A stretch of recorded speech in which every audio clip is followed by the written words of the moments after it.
Alright everybody, welcome. We are doing a little scrim block tonight. I am your host, Professor Bobo. We're bringing you a Learning 5's block. This is featuring some of my buddies. They are coaching a team called Not Team Michaelan. They'll be going up against Planet Smashers. It's taking a little while to get through the lobby. We're going to work real quick. As you can see on my that way, we got a little info on Learning 5's. We're going to speed through this. First map is going to be Volskaya Foundry. And we're just making sure that everybody is awesome in... Oh, we got to hat the right guy. I got to make sure everybody is doing the right things. We got hats on the right people. Captains are all set. I've got observers. Everybody's saying go, go, go. So, in lieu of the usual Bobo spiel, we are going to rip the draft lobby. Let's go.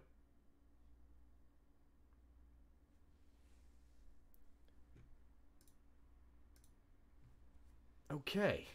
So, a lot of new things going on here. Triple bans. We've also got very, very quick draft timers, so that might screw teams up as well. And I'm looking forward to seeing panic picks. So as you can see, only 35 seconds are on the clock here for these initial bans. It's a reduction down from a minute. On the left, we have not Team Michaelan. They will have first pick here, so they have chosen to remove Chrome. That's not the right size. There we go. Chat, let me know if voice sucks. This is just a brand new scene collection, so sometimes things get a little messy. We see the Urel band coming in on the other side here for Planet Smashers. Smart move, given that she's completely broken right now.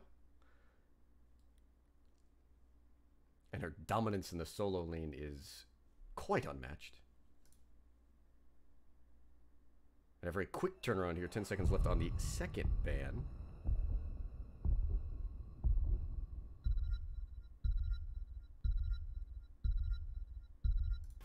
And they go with the Johanna. Johanna is the top tier tank right now. She's virtually unkillable. She makes it incredibly hard for anybody to get past her. It's very difficult against Johanna right now to acquire the sort of backline pressure that you're going to need to win a fight. She can hold the front line 1v2 quite effectively. We've seen this across all levels of competitive play. And the Garrosh ban. So two high tier tanks are off the board. Balloon, grant us strength. Balloon, grant us strength. The first pick will be Malfurion. Again, we've got really, really quick timers here. ETC is the pickup for Planet Smashers, as they will take the Mariachi tank for themselves. So it begins. And Deckard Cain. So the two top tier supports have already been chosen in Malfurion and Deckard Cain. Just a little bit of an interesting wrinkle here in the draft.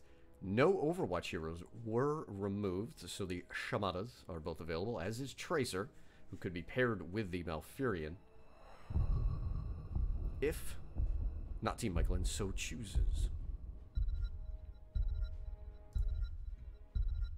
Once again, this is a Learning 5's Scrim block. Learning 5's is a 5-week program in which a group of players are paired up with a coach and an assistant coach. In this case, the coach is Michaelan, and the assistant coach is Joe.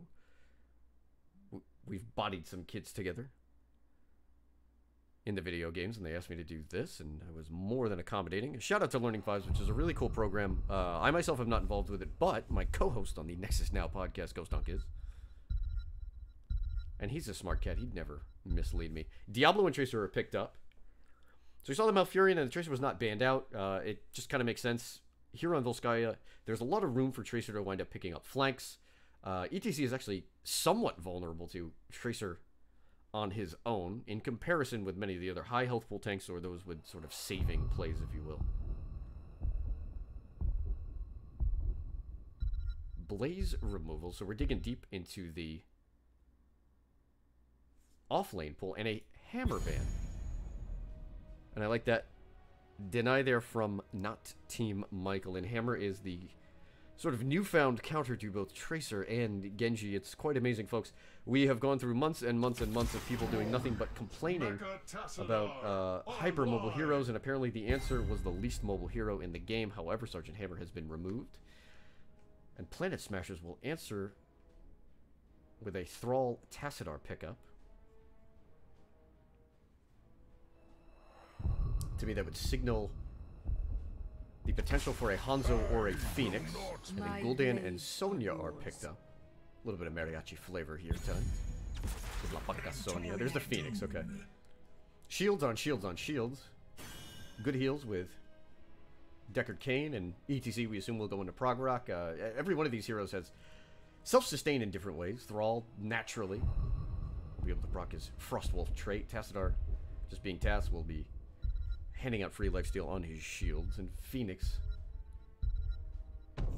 well, he's just going to be Phoenix with his big giant shield pull, his eye frame on his blink.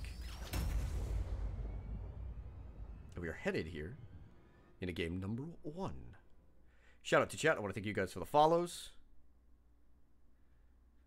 Much appreciated. If this is your first time here in the lecture hall, your host here, Professor Bobo. I am a caster for NGS. I am also one of the new additions to the Heroes Hype Open Div caster group. I was privileged enough to cast the 3rd place game on Tuesday. Right now I'm getting ready for NGS Season 5, but in addition I will have the opportunity to participate in 2 off-season tournaments, the TAW Open 2, which will actually be this weekend. In 2 weeks I will also be casting the Regen Invite. After that we'll be heading on into Season number 5 for NGS, which kicks off, I believe it's August 6th is the official start date. We're just about ready to head into game, not Team Michaelan, and Planet Smashers. Commence combat preparations. Over on the side of our L5 squad, Defcon 70 will be playing the Diablo, Shensi B will be on the Tracer, Handstall will be playing the Malfurion, Argyle Booster on the Gul'dan, and Princess Jack will be playing the Sonya. On the flip side for Planet Smashers, a team that is looking to jump into NGS this season, some familiar names, such as Ziltoid will be playing the Phoenix, Raven X, my former teammate, will be on the Tassadar, Samurai Jack will be playing the Thrall Legacy on ETC, Band Ringer. Rounding out this composition will be on the Deckard Cain. Flash our talents here quickly. Just taking a quick peek here. This is Devil's Due for Diablo. I've actually seen a little bit of Soul Shield for him. It's an adaptation that can be made on against burst comps or on quick fight maps, but this being Volskaya, we expect a long, drawn-out fight. Everything else will be pretty standard. Keep it on this one down here. Crash Lightning for Thrall.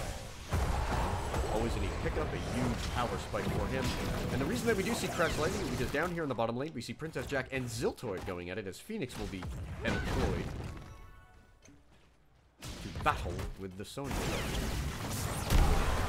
Coming up. He's looking at stack corruption, but that one might cost him. Defcon comes in, breaking up, engage attempt on Gul'dan. Diablo looking for a way out here. He's quite weak in the early game. Needs souls to end up getting himself stacked up. But in addition with new Diablo, if you do move into the W build, you have sustain built into your Fire Stomp. And right now, not Team Michaelan, the early rotation winners here. Down in the bottom lane, Princess Jack, Ziltoid in the eternal struggle. Ziltoid is going to win this so long as he does not get hit by the Spear Slam combo.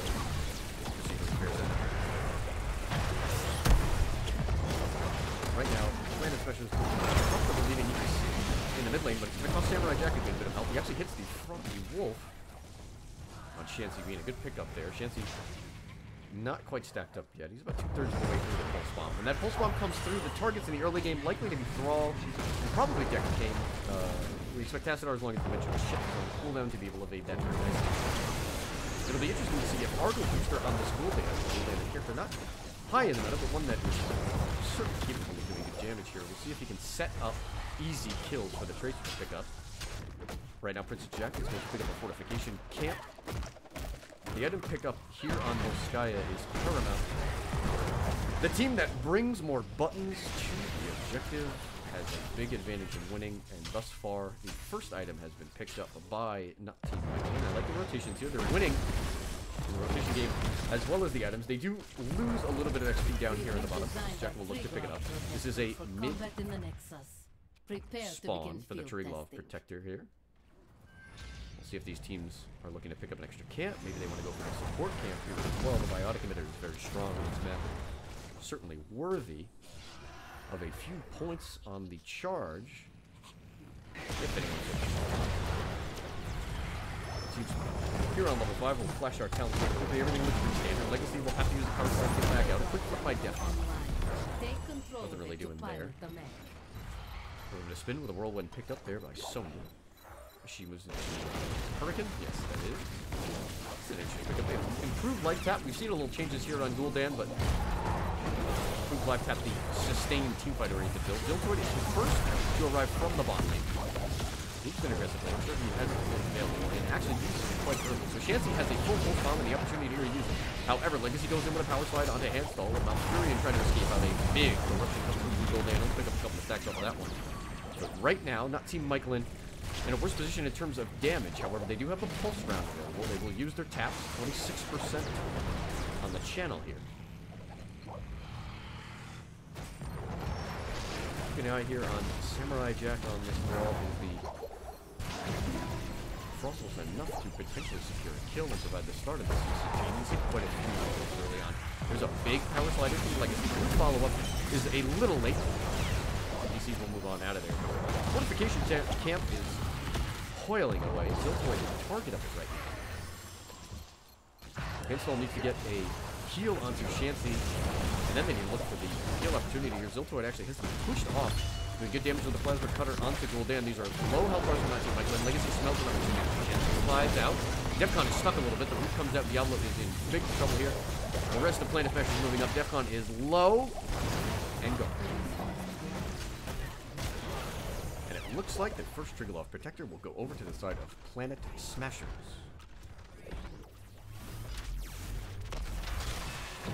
Wall, first target. Triggerloff Protector was not nerfed himself, but the way in which the first objective will pick up experience has been changed, in that the walls received a reduction on the XP given. Forts received a boost. Princess Jack actually is going to have to take the run around here to get into a safer location. Ban Rainer is up front there on the Decker Cane. Inside the Triglav is Thrall. This is Tacitus. Triglav at about half health here. Going to be tough to pick up well, but this should be enough for the fort. A little bit of damage.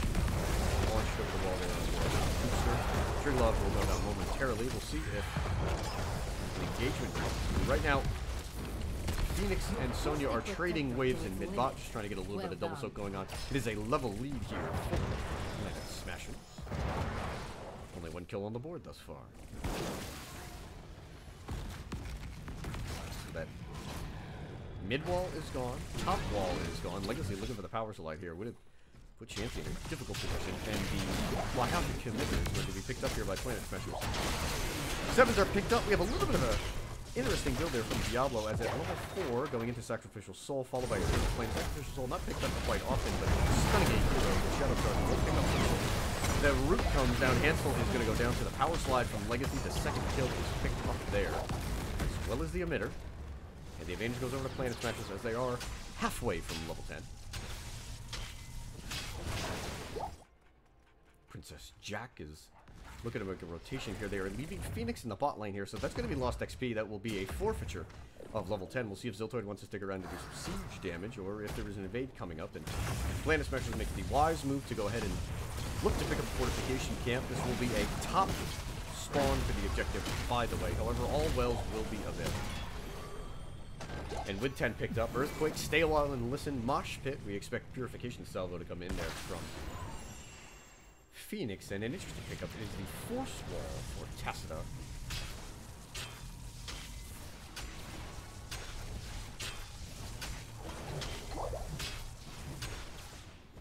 A level away for Night.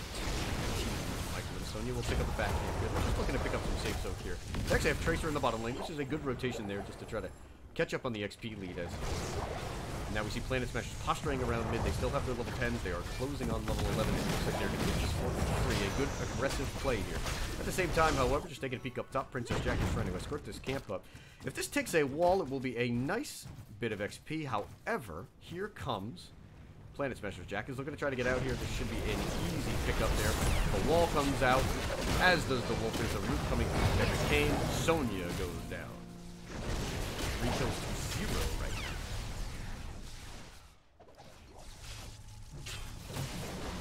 Right now, not Team Michaelan struggling a little bit because they just have not found the opportunity to use their pulse bomb. They just need to find an opportunity here maybe to cause a little bit of panic now that they have picked up their level 10. Tranquility picked up, as is Horrify, APOC, and Wrath of the Berserker. Looks like they're hoping to catch Phoenix off guard. He is solo on this camp. There's an opportunity here for Planet Smashers should they choose. Ziltoid is starting to get low on shields here. Defcon goes for the charge. Does not get the flip, however. Turret picked up Princess Jack here, just trying to stay alive. Needs to watch out for the force wall. Raven will just pepper away at that fort. Top objective is already being channeled here as we see Mariachi ATC standing on the corner there. Planet Smashers, however, give up the fort.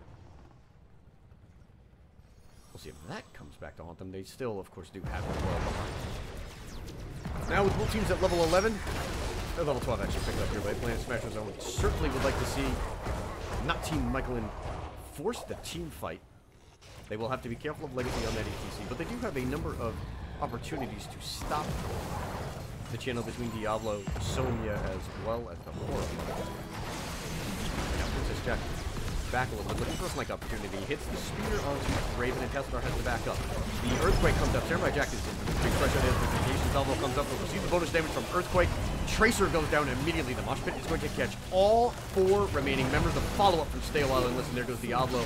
There goes Sonya. Handstall trying to use Tranquility to get out, but Legacy will pick him up.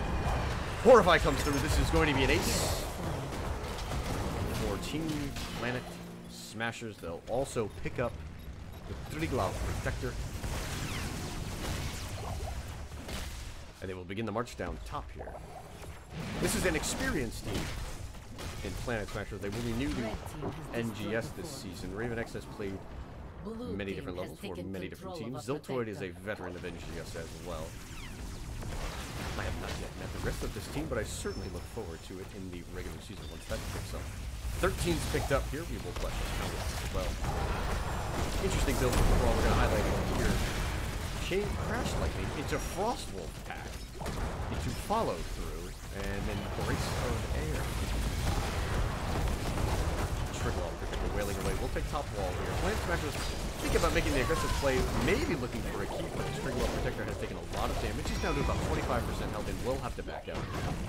They do not have the critical heroic that is Mosh Pit, but the synergy between Thrall as well as Phoenix was on point. Remember that Purification Salvo is granted bonus damage through Earthquake, so anytime you see the Thrall Phoenix combo, that is one that you can expect. They did a good job with that, as well as following it up and stay while and listen to the kill. Triglav Protector about to pop with this Jack hide behind the wall here. Legacy is potentially looking for a kill. Defcon actually winds up picking up the stun. Samurai Jack is himself looking to try to find a kill here with Earthquake. It's going to be a tough spot for Argo Boosters to go there, trying to use Brain Light to stay alive, but the Purification Double comes through. The counter is made, and a great play by Defcon as actually finds Deckard Kane. Stay along, and this is providing the target there for Diablo as he goes down, and another kill is traded out. Sonya goes down on the backside. Level 15 is picked up here. 2 kills for not Team Michaelan, but it is a standard 10 kills on the side of Planet Smashers. They will move to pick up the Biotic Emitter. They're first to level 16. 2 kills apiece right now. And for not Team Michaelan here, what they need to do is find a way to provide a little bit more backline pressure. It will be very hard for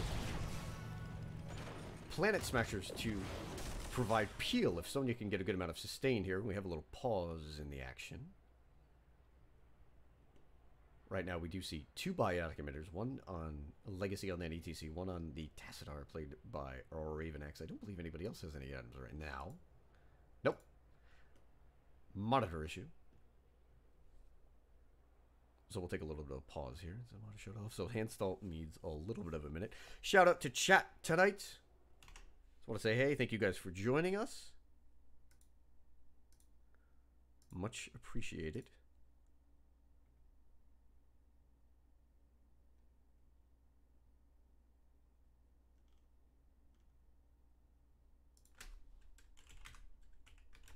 Just taking a quick minute to check a look. Fucking technology. Okay, so we've got an R. Everybody is ready. I will unpause the game shortly. We'll get the old 3, the 2, the 1, and hit that pause break button if I can find it on my keyboard. Bam! Let's get back into it. Level 16 is rapidly approaching here for Planet Smash. So again, the keys here for not Team Michaelan, if they like to stage a comeback, and they do have all of their keeps, so if they can catch up in XP through side stuff, they should actually have an opportunity to come back in this game. So, the 2 keys here. Sonya needs to provide backline pressure, and they need to find a target for the Tracer. Again, Kane, Thrall, and Tassadar, if he does not have dimensional shift available, are all targets. Remember that with Force Wall, there is no reset on dimensional shift. And that added bonus comes through when Archon is chosen by Defcon down here. Extra sustain for the fire. We'll actually keep up the Samurai Jack here. Critical piece of CC, but right now, not Team Michaelan. Safe, soak. They took Sonya in the mid lane. They have a top camp pushing as well. That actually should provide a good bit of AMK. So quite frankly, Legacy goes in, actually gets the power slide and the follow up on the face mount here. The Earthquake and the Purification Cell will come through immediately, but it's a good APOC answer. Defcon trying to get out of there is stuck. He just can't find his way through there. Ziltoid backs up. There's the backline pressure from Princess Jack. There's low health bars on the side of Planet Smashers here. Shanty trying to find a kill. Brawl goes down to the charge. Disengage there comes through from Bandringer, and finally a bright moment by not Team Michaelan, and they actually win a little bit of a team fight here into the level 16 advantage. What we saw in that fight there is, again, a very quick move by Planet Smashers to go ahead and use Earthquake and Purification Salvo at the same time. However, Defcon on that Diablo was quick on the R button. Great job of breaking up that engagement. In fact, I believe he clutched out that kill. Shadow Charge 16 was picked up there a while ago, and they are close, rapidly approaching for Team not Michaelan. They should get another even talent tier fight here if they can, so they can soak that last bit of XP and get to level 16. The aggressive play terminal online. Secure it to activate the protector. Could serve them well on this bottom point. We have a full pulse bomb for Shancy on that Tracer, and again, that's the critical move. If you pick the Tracer right now, because of the reduced damage and some of the nerfs that she has gone through, it's all about the efficacy with pulse bomb and whether or not you can use it to secure kill targets. 24% has already picked up. Legacy is going to go ahead and counter this out. Now 16's going to Hansel. Could be in trouble here. Cannot evade it. He is alright. Princess Jack is moving down here on the Sonya. This will be our first even talent here fight in quite a while. The first small comes out. Both teams have all of their heroics shortly. Looking for the engagement here. There's corruption coming out. Remember, Echo Corruption comes through at 16 with the power slide there for Gul'dan. Legacy misses the power slide. Defcon forces out the dimensional shift. That's a key moment there. Let's see if anybody can find Casper. The APOC comes through. Ziltoid is actually stopped from casting Purification Salvo. And immediately moving in is Legacy on that ETC. They find Malfurion, so the first kill is picked up. Mosh Pit comes through. Defcon actually breaks it up with the Shadow Charge. Another Purification Salvo, and Diablo goes down. Princess Jack, the last member alive here, just trying to maybe prevent a little bit of damage, but could get caught. Planet Smashers back off there. Top camp is pushing into a keep right now. At the same time, Planet Smashers are going to go ahead and they're picking off the bottom fort. Ziltoid is going to grab the rest of that Triggerloff Protector. Bandringer on the Deckard Kane will go ahead and secure it there. Another fortification turret is about to be picked up. Legacy is still holding a body out of it as well. This is going to be a difficult defense here. Level 18.5 for Planet Smashers. Not sure if they can get to 20 before barreling down on a keep of their choice. At the same time, a quick and wise decision to try to get some counter push going with this camp here. We'll see if this Merc camp actually can wind up pushing into the top. At the same time there, Defcon actually going in. Actually has found Bandringer, who's looking to try to get into the Triggerloff Protector. Samurai Jack is on the back line here, but he's at half health. Defcon is just bouncing heroes around. The Triggerloff should be used in the defensive way. Bandringer is going to go down. Chance to be found in with the Pulse Bomb, and he is low, but using shield pots to stay alive. Tracer backs out at the same time. Hansel is picked off by Legacy. Purification Salvo comes in again there. Another A-Pocket finds a good number of targets, but the follow-up is not there because of the death of Malfurion. Everybody on the side of Team not Michaelan, not Team Michaelan, trying to get out of there. The Force Wall does not find much value, but at the same time, the Triggerloff is chasing down members of not Team Michaelan. This could be a keep here. Malfurion will be back in 20 seconds, however. 56 seconds remaining on the Triggerloff Protector, who is at 80 health. Again, that top camp could find some decent value. But it is going to be reliant on NTM staying alive in this game. Bottom wall is going to come close to picking up level 3. Keep will be under pressure. Fury is coming back. Horrifying tranquility will be available. That kill on Sonya is going to push Planet Specialist in 20. Chansey is low on the backside as well. This keep looks like it'll be going down. It should be the first keep of the game. Ziltoid is quite low and needs to be a little careful there. There's a zoning mosh. Ziltoid actually has to use his warp to get on out of there. Legacy has no one, but it at least prevents Ziltoid from taking the kill here. Horrify comes through. Argo Booster could get that Phoenix on the wrong side. He picks up a pot.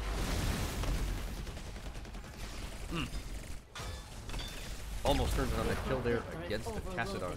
My team will begin repairs. However, 20 is picked up here. Big Talons coming through. That's actually death metal. Unconquered Spirit for Phoenix will give him emergency shields upon death. He has a bottomless slab to gain the force wall upgrade. It's incredibly annoying. Those force walls are going to be on a super low cooldown. Thrall still thinking about his level 20. We take a look at some of the stats here for our members.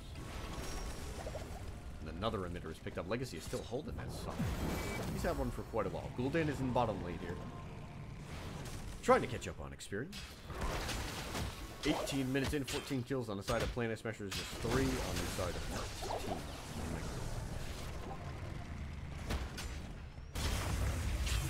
This is a dangerous turret to pick up. However, they do sneak away. Defcon will not get out of that. Not a crazy long road to level 20 for NTM, but they are going to have to do so safely. 2 kills here is going to provide the opportunity, I believe, for Planet Specialist to pick up the game. Princess Jack has used his spear and Samurai Jack immediately responds to the earthquake. APOC is there. Members of Planet Specialist are low. The purification salvo will get off. Now Fury a little late on the ice block, but is alive. Everyone's trying to find their way out of this earthquake. Princess Jack is quite low. Pops Rat, but it is not enough. The camp is cleared. Planet Specialist looking to pick up yet another one. If they can pick up another kill, this could be gained. I do believe they will be satisfied with just another one. Big damage coming out here on the side of the Gul'dan. And like what Argo Booster has been able to do here, some other stats is just trying to get in the habit of figuring out which handstall and limited zoned out. Or rather zoned in, if you will, by Force Ball. Defcon looking for an opportunity here. Raven X should have a missile ship up and available. Defcon has done a solid job of bringing teammates back in, but the kill seeker has just not been there in this game for NTM. Legacy power slides and misses Malfurion, who will retreat out. 6 seconds left. 5 for Sonya to come back, but another keep has gone down. Bottom is starting to stack. Those are 3 turrets. And though they will go down to the wave clear of Gul'dan, that bottom lane will be an issue. Top lane is also pressured out. Halfway to level 20, and NTM are just looking to hold on here. Maybe they can win a big team fight. While they don't have a distinct win condition that they can make a big play here, such as pulling the ETC over the wall, like it could be a bit of trouble here. The wall is about to go down. He may have an opportunity to get out. Power slides out. Force wall is there. Purification salvo will zone out. NTM and Tranquility. Legacy. Control the terminal and bring in the protector.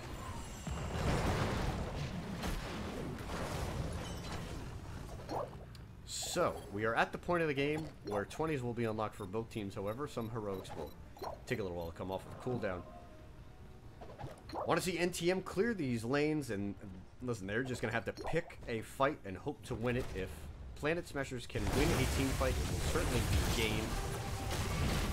They don't even need the Triglav at this point, but if they are to pick it up, it will barrel down one of the available lanes and end this game for sure.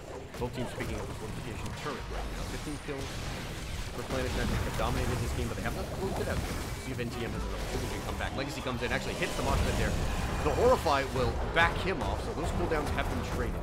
Big corruption by Orbital Booster. 73% has been channeled thus far. NTM needs to find a way in here. They cannot give up this Triglav protector. Defcon seems to know it. The Earthquake comes out, trying to find a kill there on the wall. Remember, Mosh Pit is gone, so Legacy has a limited opportunity to find a kill there. Chansey is going to go down to Purification Salvo.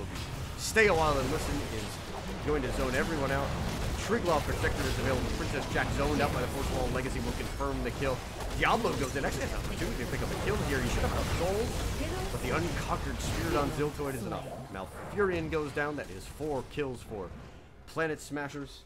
Blue team's core. Turrets are building up. They have 2 turrets up top. Excuse me, 2 catapults on top. 2 catapults on bottom. They are wailing away at the core. Only Gul'dan is left, so... Game 1 looks like it is a foregone conclusion for Planet Smashers.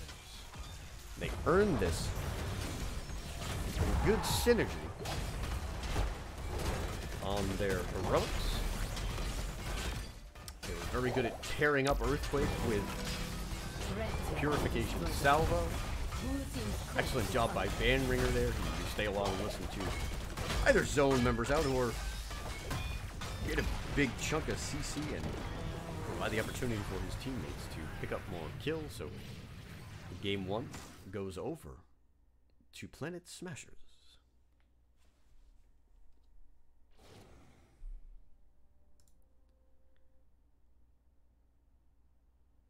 And we'll update our scores here. As we wait for our game results, we will go ahead and pick up a lobby soon. After the teams decide where we are headed. Taking a peek around here. Kunanaki, what's happening, brother? Sounds like I'll be catching one of your scrims next week. And just a quick shout out to everybody that followed up tonight. Deathcon Handstall, Argo Booster, Commander Root, Legacy, DFW, all the way from down in the heart of Texas, I presume. Thank you guys for the follows, and welcome to the lecture hall.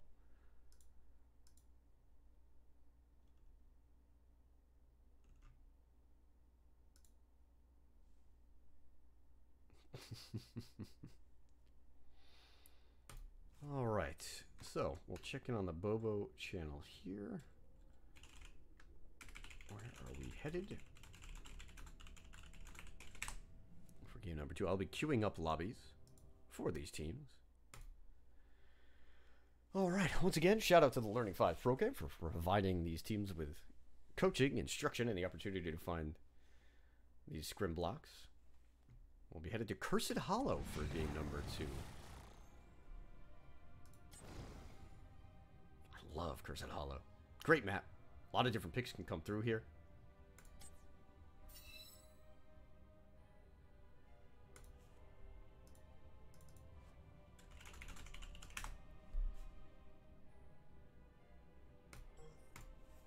All right.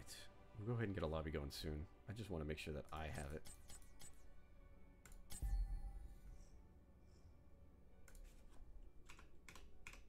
Okay. So, let's get these teams on in.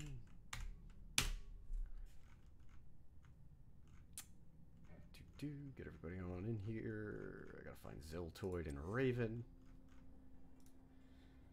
Invite to game. You can come on in. Ziltoid, you can come on in.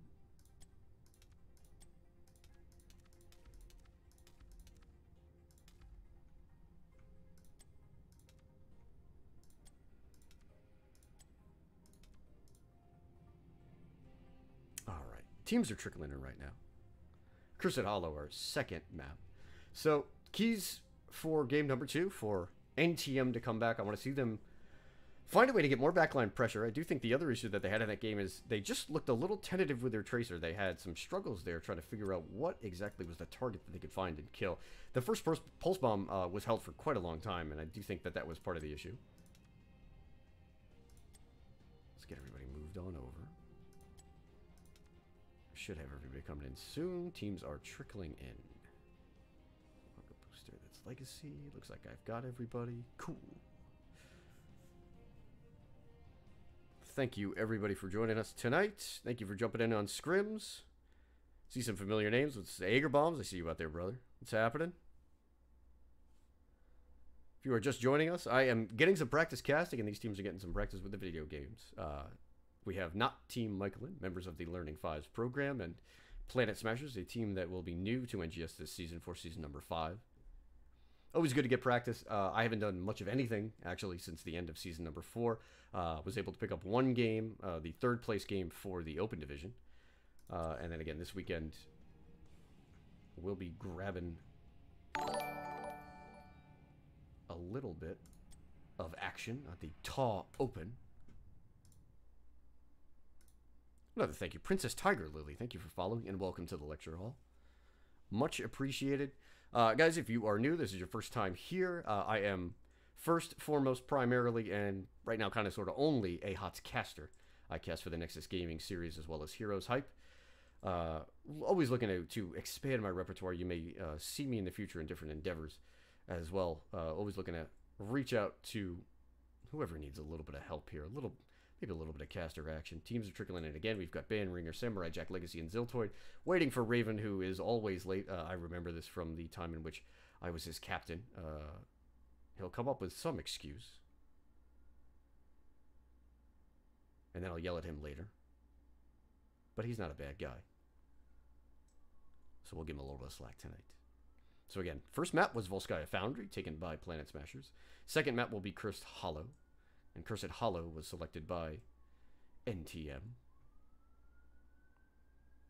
If you are looking for more info about the Learning 5's program, you can check them out at facebook.com/learning5s. I think I have their Twitter pulled up as well. Let me try to find that. At Learning 5s, I believe, is where you can find them. Raven wants the hat, so let's set the captain up. Teams will be heading in shortly. Egger shout out. Yep. Always trying to get that in between stuff, brother. I'll be having some more content coming through soon. Let me set myself to ref. That kind of helps.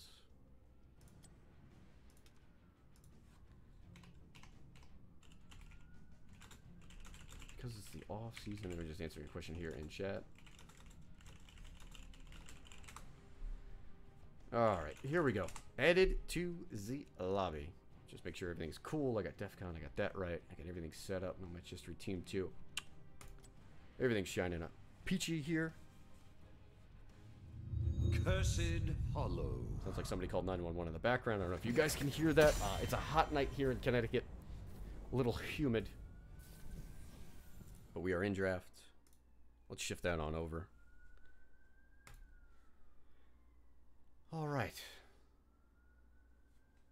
The triple ban phase really, really interests me here, and that's another reason why I'd like to pick up scrims, because there's going to be a lot of different ideas about how to approach this ban phase. If you're climbing the ladder, if you're just playing on an unranked, the bans coming through usually revolve around anybody who is an Overwatch hero. You've seen a lot of Chromie bans as well. Teams just try to figure out where it is they want to go with their team comps. So the one thing that I am hopeful of is that we don't have too many teams choking rolls out and then hurting themselves in draft. In fact, on the next episode of the Nexus Now podcast, we're going to have a little roundtable discussion revolving around how to approach the triple ban phase. We will be looking to bring on some notable dignitaries to join us in that discussion. In fact, tonight, my editor-in-chief, Jackster, is looking to put together podcast episode number 3, which we'll talk a little bit about the meta, but that podcast is notable in that we actually have, quite frankly, an amazing interview. We were actually able to secure HGC caster extraordinaire Gillyweed herself.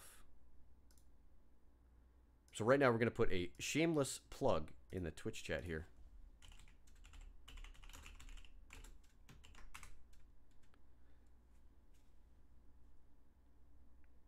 Genji, Dahaka, Hanzo, and Chromie have all been removed. Garrosh is the first pickup. Oh. And the War Chief is grabbed here on Cursed Hollow. So just a couple of notable heroes left on the board that are generally strong on Cursed Hollow. Abathur and Falstad for globals. But the tank meta is wide open, as is the support meta.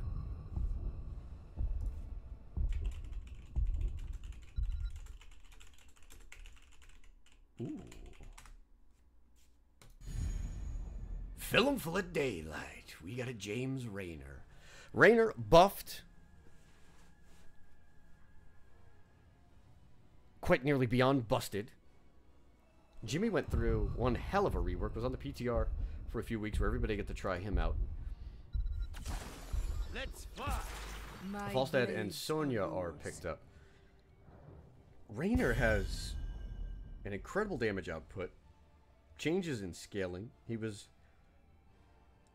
built to be a late game hero. However, many of his early talents have such great synergies, and those talents, in particular, Ace in the Hole and Unstable Compound at levels 1 and 7 respectively, provide him with an opportunity to just shred heroes. And the new trait, give him some pepper, will provide a little bit of wave clear as well as some AoE damage. I'm interested to see this Raynor. Deckard Cain was picked up as well in conjunction. Jaina is the ban. And a very wise one. Jaina is, in my opinion, one of the top tier DPS heroes right now. She's seen a lot of play at the competitive level, fits in very well in a number of different styles of comps with their ability to provide wave clear, burst damage, sustained damage, soft CC with her immense amount of slows, and then 2 strong heroics that are both conditional on top of the ability to go merc. Do your worst. Kael'thas was banned out in response. Interesting ban. Urel is picked up in ETC as well. The Kael'thas ban to me signals, that this may be a Cassia pickup. Again, potentially. Because when you're talking about Raynor and this busted rework, you have a hero here whose damage comes through on auto attacks and is exceptional. Cassia's blind, in my opinion, is the strongest blind in the game. That was supposed to be a Maya ban. Alright, Zhao. You're bad. Li Ming. I was wrong on the cast. Victory above all. Panic Jaina Butt because you can't find the right person to click. It's still a good ban.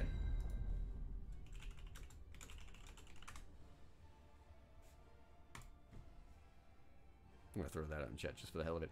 Admiral Stukov has been picked up as the support for Planet Smashers. Glory to the Horde. And to complete the 4-man, Thrall. So Thrall, Urel, ETC, this is a front line that is resilient, strong, and actually should do fairly well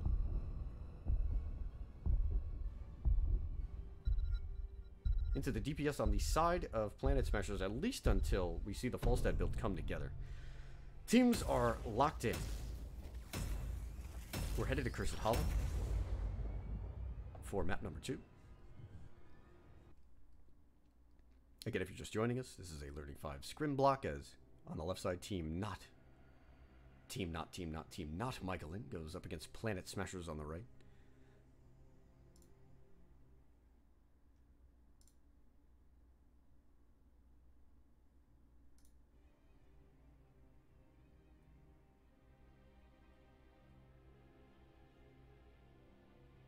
Only one baseline global in Falstad. We'll see if this is stage dive with ETC. If it is, I'd like to see a crafty bit of laning, if you will.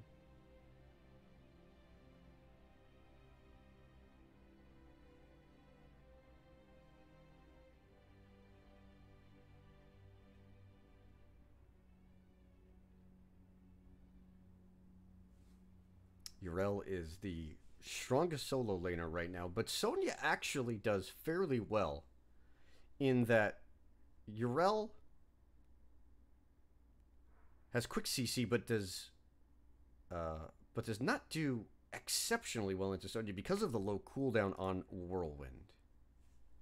Urel as a solo laner wins every matchup because her healing at level 1 is her baseline healing is strong, but at level 1 with a pickup of Marad's Insight, which provides a very solid heal on auto attacks, she just doesn't go down. She can stand in that lane against virtually any hero, and her healing is so strong that it makes up for her comparative lack of wave clear to many of the other high-tier solo laners.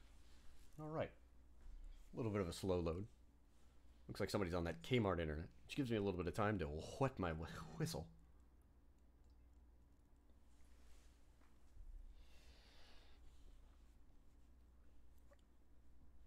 Alright. Map number 2.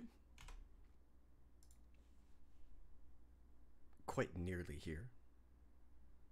Come on, let's push through, fam. Almost there.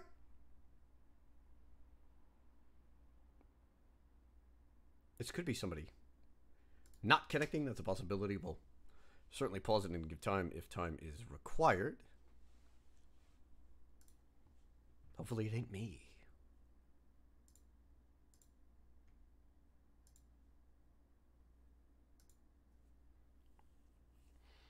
Chat, if you have any questions, opinions, thoughts, queries, rebuttals, retorts, throw them out there. I'll keep an eye on chat. We're on a whole new balance patch. We are steadily moving towards NGS season number 5, so if I am needed to employ my immeasurable knowledge and wisdom, I certainly will. Trying to figure out who just can't make it in here.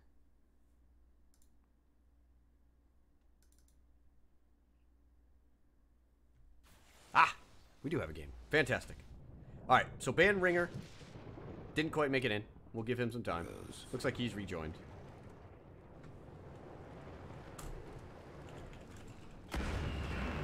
What's this? A hero has left the battlefield.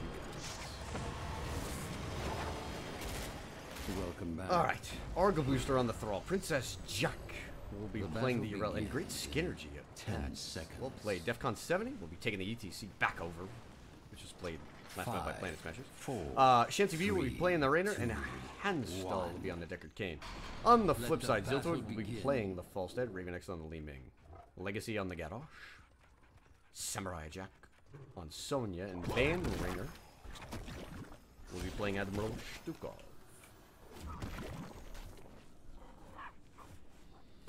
Some notable level 1s. I really love seeing Sapphire from Deckard Cain. It's a great tool to secure roots and kills.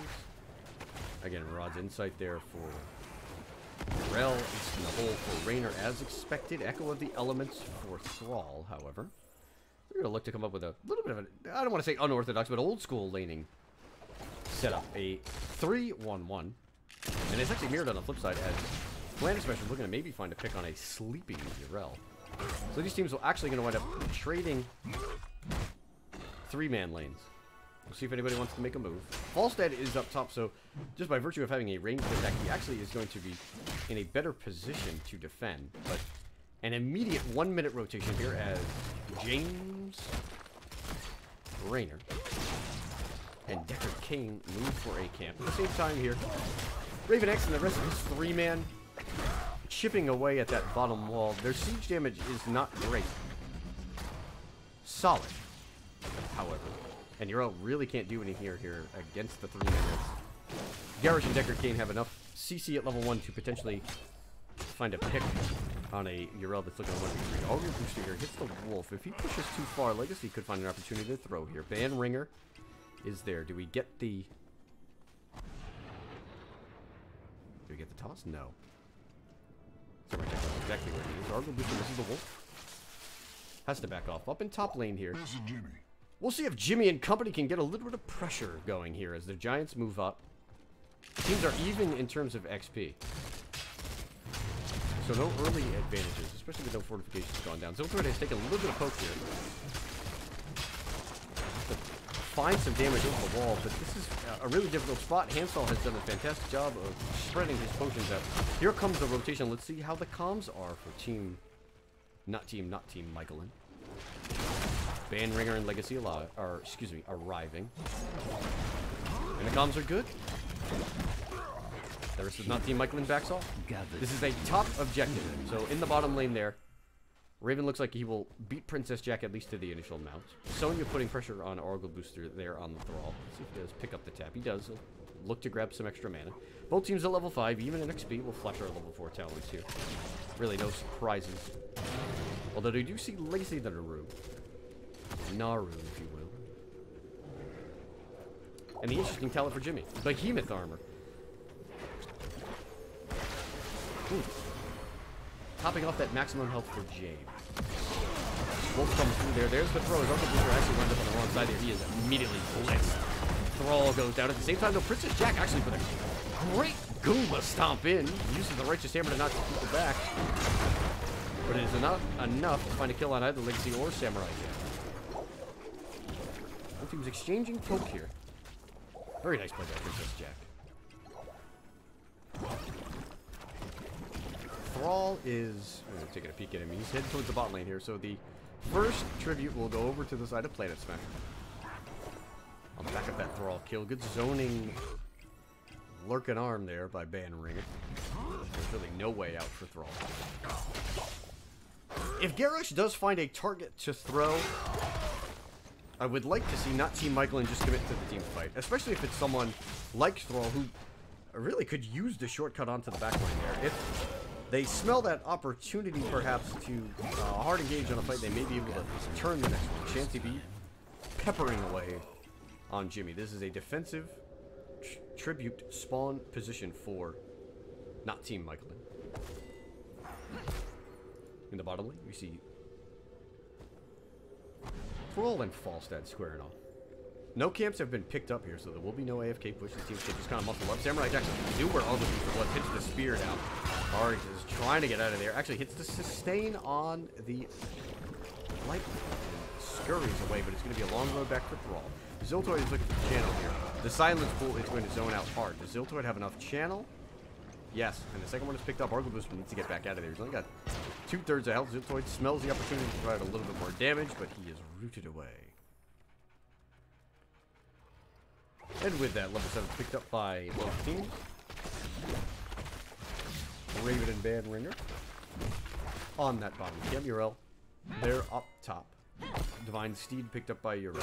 Kenai's Q on Deckard King. Ancestral Wrath for Thrall.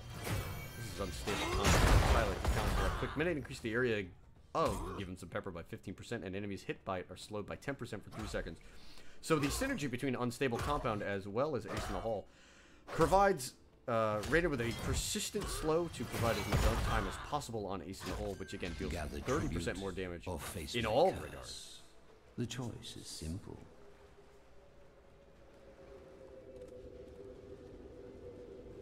Teams are even in terms of XP right now. Level 8, just a little bit of a slight advantage there, and a good camp pickup here. Samurai Jack will lead Planet Smashers to the mid-cap. Here at the same time, though, Legacy is forward on that Garrosh. Princess Jack dives and uses the Righteous Hammer to knock Sonya back off the Whirlwind, and then the fight will have to be reset. This is a full 5-on-5 here, and this could be curse point for Planet Smashers. You see Argo Booster looking around the side, but Samurai Jack finds him with another spear and push. Legacy is low, has taken quite a bit of damage from Chansey B. We can see how well Raynor actually does in the Garrosh here. Garrosh is in big trouble there. He picks up what looked to be a trade heal for Banringer. Princess Jack shielding the rest of his teammates from that Falstad. Argo Booster yet again on the backside. Hits a good root. Defcon has the rest of Planet Smashers in the choke. Princess Jack now trying to move back in. Good positioning from not Team Michaelan. They have forced Planet Smashers into a choke here, but what is the move that they're going to make? Defcon is zoning off Falstad. There is the lurking round. It's a long cooldown to be used up there. Hansel is trying to find a way to get this channel through. I do think at some point they're going to have to turn to get the fight here. Princess Jack actually finds getting tossed in, but Defcon finds himself with Sonya. Does not face melt, however. It's only the Q, the power slide there. Everyone in the world. Princess Smashers hit. Trying to get out of there. Actually uses the self here, and on the back of the Tilto is in big trouble there. He will go down. So the first kill comes through on the Falstad. Good resilience from not Team Michaelan as they pick up their first kill. They will also pick up their first channel on the objective. I don't think Legacy is going to go down. As we take a peek around the map, some fort damage has been picked up. Bottom. One tower as well as the gate gone there. And up top, though, the quick rotations on camps have almost allowed not Team Michaelan to pick themselves up a fort. They are nearly there. 10's online. Gust, Warlord's Challenge, Wave of Force, Flailing Swipe, and I expect it'll be Wrath of Berserker as well. If anybody finds Samurai Jack, could be in trouble there. There's a face melt. Defcon actually goes ahead and picks up the power slide, but Samurai Jack is wise enough to sidestep these scrolls of ceiling from Deckard Cain and is safe and out of there. A little bit of an odd matchup here as Stukov finds himself up against Thrall. Orgo Booster should have this quite easily. Just flash our talent in order to show stacks here. Echo completed. 18 stacks on Seasoned Marksman. 16 stacks on Prog Rock. 17 for Behemoth Armor. That's always a neat one. It's tossed it. Does have Ardent Defender and actually has to use it immediately. So the fight seemingly has begun. Let's see if Defcon can find himself a target. Actually, ends up kiting back. There's a good Righteous Hammer from Princess Jack. There's an opportunity for Argo Booster with that Earthquake to provide a good flank. This is another defensive position and a little bit of a lucky spawn here. Handstall providing potions out here. Legacy may have the ground shaker over the wall. Defcon actually, though, is the one who's stunned. There's the throw coming through. Defcon actually sees it as an opportunity to go ahead and hit the mosh pit. He is low. Actually winds up going down, but the gust and disengage was good Lornado there from the handstall. It doesn't result in a kill. Legacy, though, going down to poison. Now the advantage comes in, and Princess Jack is an exceptional frontliner to have here in case your main tank goes down. Flailing Swipe comes through. Chansey beat on the flank and providing a good bit of damage here. Raider doing great damage. Jimmy chasing him down, filling him full of daylight, baby. And the second tribute will go over to not Team Michaelan. And again, I like the resiliency here. They are showing a good bit of spine after they struggled so mightily in the first map. Again, that is the new Rainer's Raider. It's an added DPS source for Rainer. The neat thing about that talent is that if you take the upgrade at 20 with Duskwing, it does an incredible extra amount of damage. I love Duskwing at level 20, which allows him to do a number of different things. Argo Booster here is going to pick up this fort, and it's a good grab there. Safe grab. We'll need to get out before getting picked up. Also finds an opportunity to grab the well. Good play there from the Thrall. Not Team Michaelan is ahead right now in terms of XP. But I'm not sure they're going to be able to pick up 13 before this tribute is up. Mid camp picked up by Samurai Jack. The Thrall's in an interesting position here. Need to be careful. Can't take a too aggressive positioning until the rest of his team is there. Princess Jack charges in, and Legacy actually just misclicks there on the ground. There's a bit of a problem there. And once Jim gets here, Legacy is going to be under big pressure there. There's the immediate gust. No channel has been started, so that bit of CC is gone. There's another disengage in the form of Flailing Swipe. However, the heroic advantage is on the side of not Team Michaelan, and they seem to know it. The channel coming through on handstall there. I'm not sure a delay is going to be able to come through, as Rainer's Raider actually winds up beating the orb, and a good pickup. Not Team Michaelan grabs the curse despite not getting the 13 advantage. They're going to have to deal with the fact that there are two camps, one bottom and one mid, that are going to be pushing against them there. Might be looking for a little bit of fight there. Samurai Jack is in the deep end there. Defcon actually clocks Mosh Pit. Earthquake came through the Flailing Swipe to disengage, and Garrosh actually winds up getting Defcon. Would be in trouble if we were not for this curse. Let's see if we can get ETC on out of there. A good power slide. Oh, what a tornado there by Handstall, pushing Sonya out on the backside. Handstall now is under pressure and actually does go down. So the reset comes through. Raven X looking to provide another set of kills there. He's at full health. There's a missile. There's a Groundbreaker as well. Trying to find chance. He does, but the bulky James Raynor survives. So at the same time, with this curse, top is being pressured out. Yrel is in bottom lane trying to grab this fort. Here comes a collapse from Raven and Bandringer, but I'm really not sure this is going to be enough. Actually uses Ardent Defender to stay alive here. The root and the silence on the Viridian Relaxation comes through. Yrel is actually going to wind up going down. She cannot survive all of that. Great play on the Stuka by Bandringer. That's the level 13 talent. We'll highlight it here in a quick minute. Virulent reaction detonating a weighted pustule on an enemy who's inside of Licking Arm roots them. That provided the CC. Allowed Legacy to get down there. And upon his arrival, Yrel goes down. Two camps are picked up on the side of not Team Michaelan. So they will have counter push, and they are posturing over this bottom boss. And it looks like teams are going to trade it out. Samurai Jack did this bad boy in the top started. Good patience there from not Team Michaelan. Making sure that they have a safe opportunity to go ahead and pick up this boss. I see Gerberto Alonso in chat, shouting out the Goomba Stomp. Hey, man. Not my word, but I am going to use it. Bosses pick up at the same time. There's a good bit of mid-pressure here, as this camp will go ahead and pick up a wall. I would like to see not see Michaelan actually push with this bottom boss, as they have a full wall and fort up top, and this is only a 13-minute boss, so it doesn't have a tremendous amount of push. Looks like they will run it down bot lane here. See what they can get.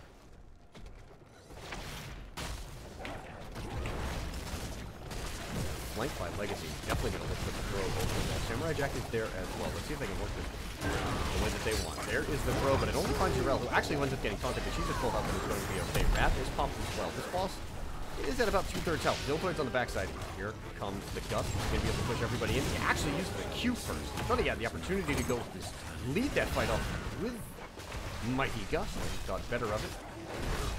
Keep will take some damage, but will be safe. This boss, at about 45% health, will eventually go down to the keep wall, but will get some push.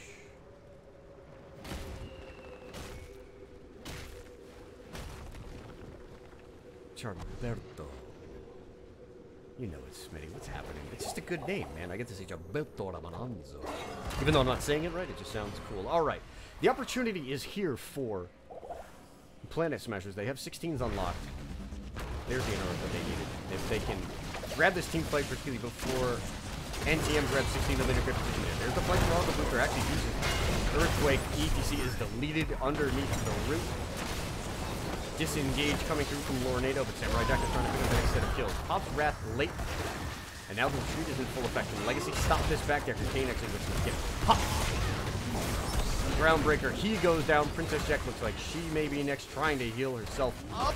Survives the spin to win, but on the backside, Oracle Booster delaying the inevitable with the Thrall there. Curse will go over to Planet Smashers and see what they can do with the 16s here. Falstad immediately booking it. He wants to go mid. So instead of the keep play, they'll get a little bit of split push.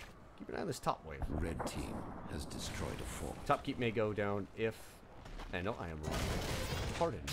Not see Michaelan sees it already, so go ahead and stop top keep. Let's see if they can get there in time to defend bottom as well. It should be a good collapse for them there. They will have all of their heroes with the exception of Earthquake to defend this keep. Falstad staying with a little bit of split pressure, using the jungle here to try to get in position. Ziltoid is low on mana, but does have Dust available either from the CH or the big play should he choose to make it. Top is now pushing into the keep. We'll keep an eye on that minion wave shortly as Planet Smashers back off. Midwave is to make up a word of Gigundus. Legacy Groundbreaker. Not find a target. Chance at a throw here. Good face melt by Defcon there. Can stall on that Decker King was in big trouble.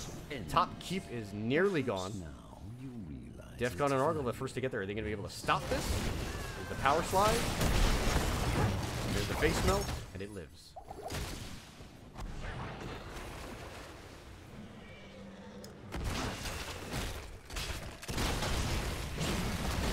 Shout out Spitty. What's happening, brother? I will catch you tomorrow night and over the weekend. Good to see you. Shout out to my boys on TNC team name change. Mid camp picked up right now by Planet Smashers. They're going to slowly build towards 20, but the advantage right now is actually on the side of UTM here. As with all of the waves sort of pushed in, they have the opportunity to pick up XP in at least 2 lanes where Planet Smashers will have to commit to a deep invade in order to pick this up. Raven and Alakaki here in the Li Ming looks to pick up this keep. There's the orb, the missiles. Takes about half of the remaining HP down. Defcon's there. Remember, they don't have 20. Defcon needs a little bit of damage there from magic missiles. And the top keep will survive. The chase is on, so there's an opportunity here for an even talent here fight.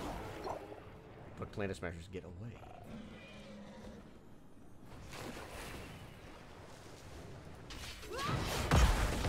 Take a little bit of drink. I don't have the endurance that I do in mid-season. Another opportunity to wet my whistle as... Ooh, maybe not. Planet Smashers. They want this top keep. It's good to posture over it. I expect them to commit to it once they hit level 20. Let's see if they go for the keep. Or Do they go for the trip? Defcon procs the Mosh, but immediately the wave force comes through as well as the flame starts to secure them. Bandringer is low. Kill switch has been activated. And now Legacy is just trapped. Actually uses Unstoppable, and I'm pretty sure the damage is going to be enough. Garrosh is there. Ziltoid, if he has flight, can probably go back and pick up this tribute. Bottom has a camp pushing.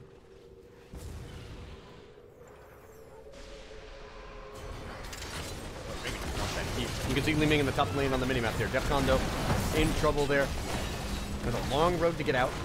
Team's giving chase. Earthquake actually is going to secure the kill on Sonya.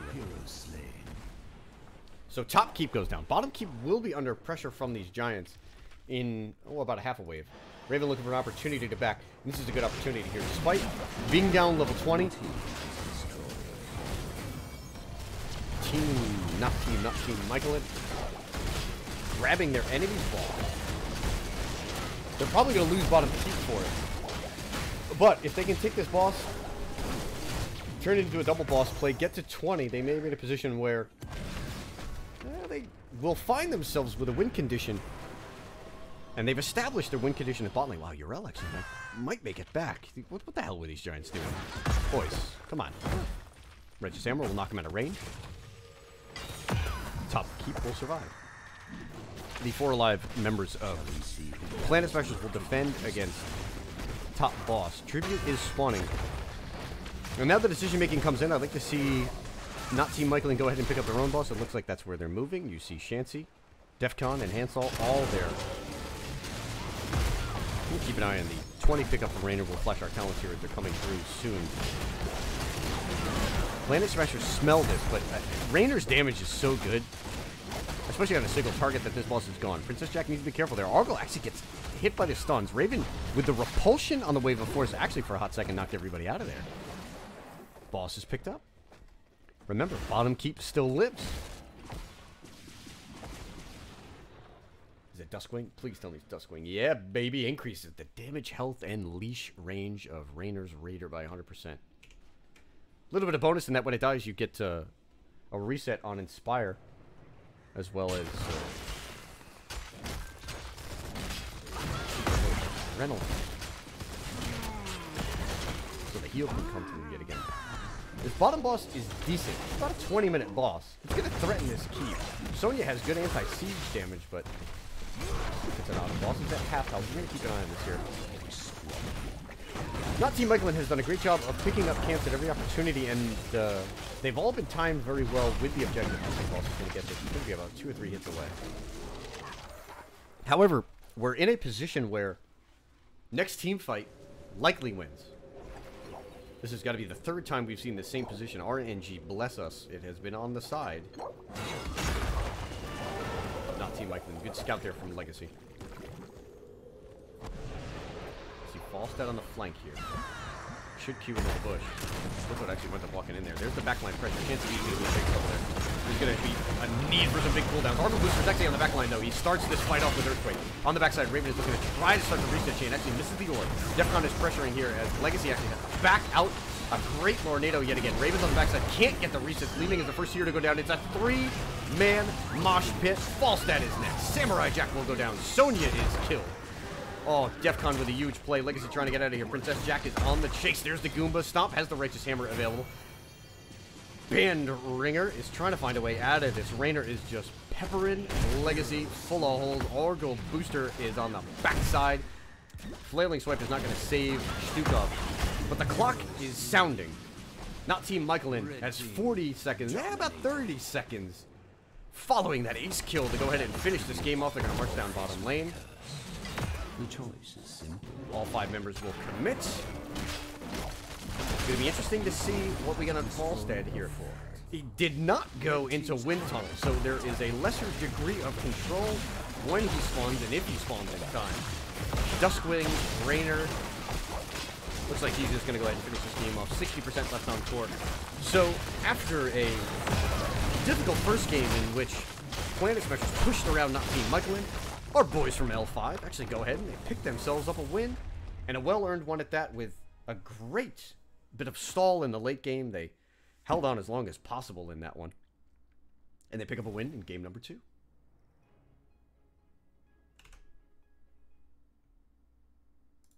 Absolutely like what I saw there.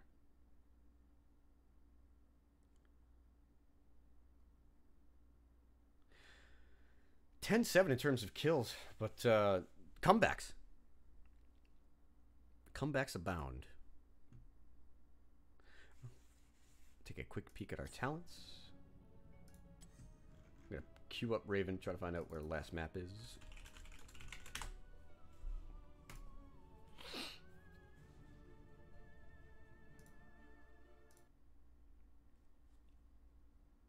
Thank you guys for joining us tonight. We have one more match, one more map selection here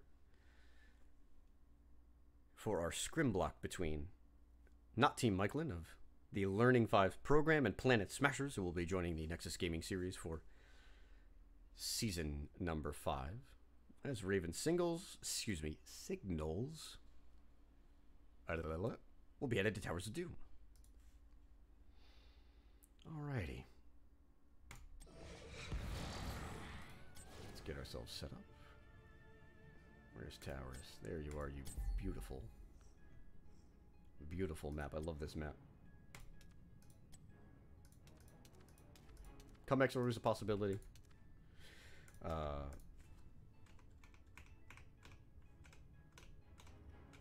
get the right lobby link going. Okay, there's that. Let's get everybody invited.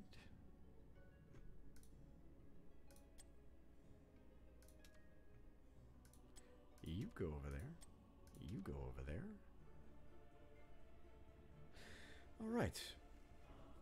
Once again, shout out to the Learning 5's program. Throw up a couple of key points on the mark. You have any other shout outs? I can't see him. You back there, buddy? Illidan's watching me from on top of the AC unit.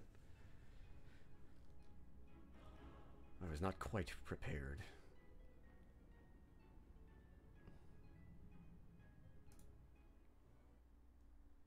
This one for all the marbles, eh? Damn straight, Zhao. 1-1. Yeah, we're going to change our scores up. There we go. 1-1 heading into game number 3. Okay. Again, teams are trickling in. Joe, you get yourself on the observer side of things. Legacy ban, Ring of Ravens, Ultra Cancel, difficult. Jack. Almost got everybody. Waiting on one more before we head on into lobby. Again, if you're just joining us on our first map of the Scrim block, a convincing win for Planet Smashers on Volskaya Foundry.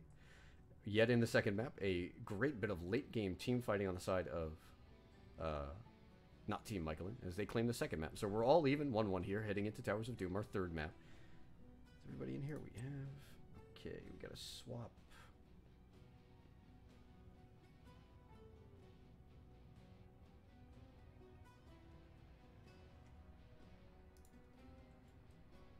Are we all good? I think we're actually all good. Defcon gets the crown. I think I have everybody right.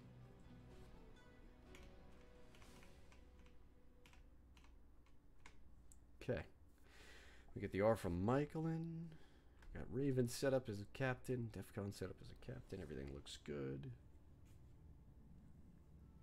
Okay. So, adjustments for game number 3. Well, Rainer seems pretty damn good. I don't know if anybody saw that there.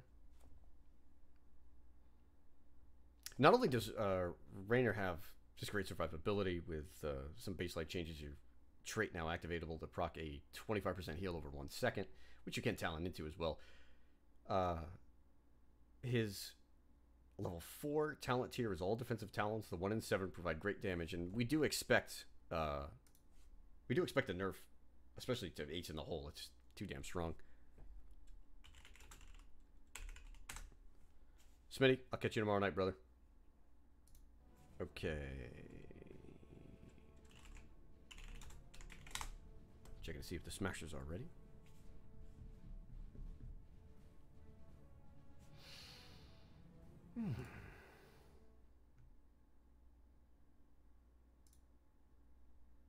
Okay, teams are ready. Let's go ahead. Fire up the draft. So, headed. Towers of Doom. Map number 3 and the conclusion of our scrim block here. Once again, I'm your host, Professor Boba. Just want to thank you guys for joining me tonight. Everybody getting a little bit of practice in.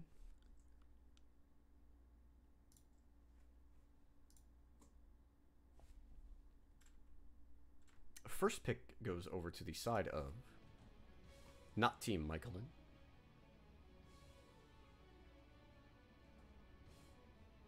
Let's see where they want to go. Cool. Podcast episode will be up in an hour. Chromie Band. Good. Get rid of that stinky hero. The one thing about Chromie Bands right now in competitive play, and again, we're not sure how this is going to trickle down throughout all the MMRs, but Sergeant Hammer is, in my opinion, and on my tier list, a top-tier hero right now.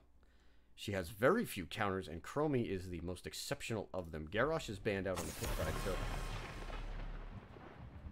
we'll see where these teams want to go. The Haka ban.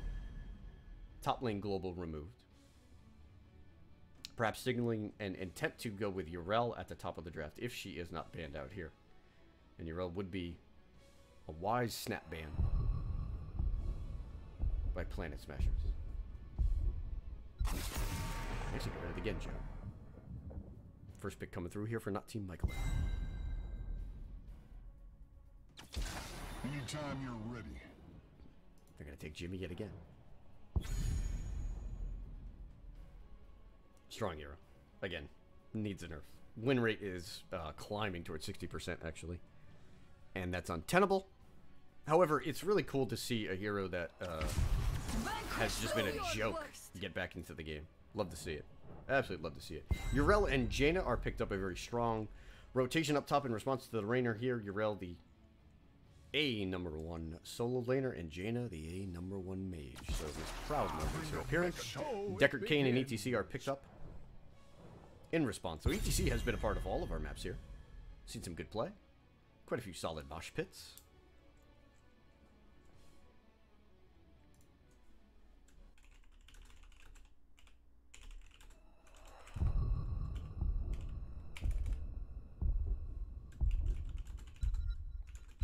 Excuse my typing, just try to coordinate a little bit here as things are going on in Discord I just got to be a part of. Hey, it's the off season, I get to do this. Ooh, baby. So, we see a Li Ming ban as well as a Diablo ban.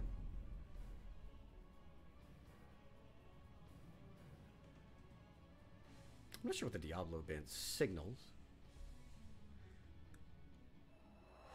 It's interesting to me that Diablo ban in that Johanna and Murden are available in my estimation. They are stronger tanks in this meta.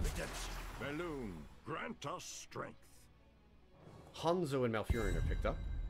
The only piece missing for the Planet Smashers will be their tank selection. On the flip side here, it's a lot of poke for Planet Smashers. How will not Team Michaelan answer this? They need their solo laner as well as their flex, as Rainer is the hyperist of carries right now.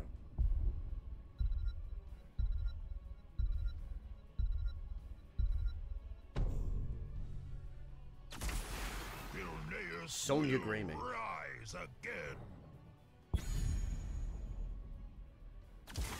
The crusade Johanna is picked up. calls. So this is a setup with an incredible amount of poke for Planet Smashers between Jaina and Hanzo.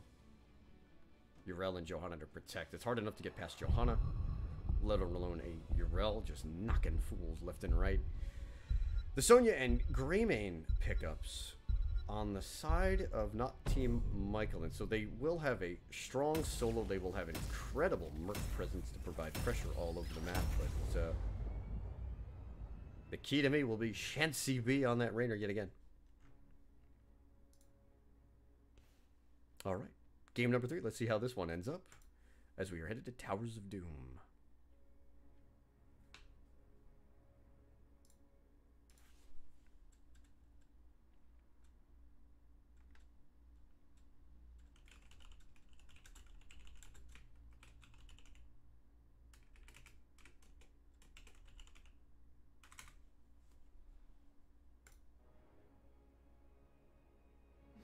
The one thing I actually like to see on the side of this Learning 5's group is we do see some lower hero levels.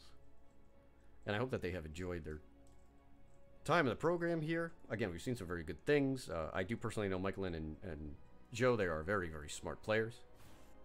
They know what they're doing. All right. Prepare. Flip our overlays over. Summon the elves. Here we are in Towers of Doom. Ziltoid will be playing the Aena. Samurai Jack on the Urel. Ban Ringer on the Malfurion. Legacy on the Johanna. Raven X will be playing Hanzo. For the blue side, Argo Booster will be on the battle Green. begins in 10 Defcon seconds. 70 on the ETC. Handstall on the Deckard Kane. Shancy B yet again on that Rainer. Headed off to the top lane. 3, 2, Just Jack. 1. Fight.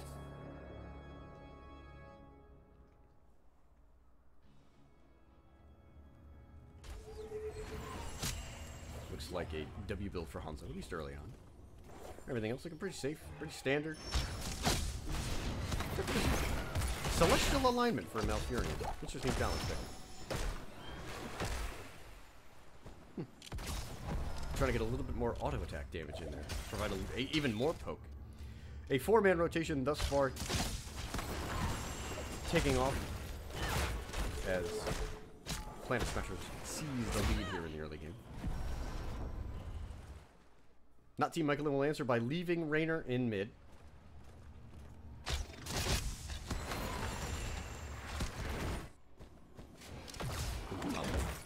Sonya and Urel going at it.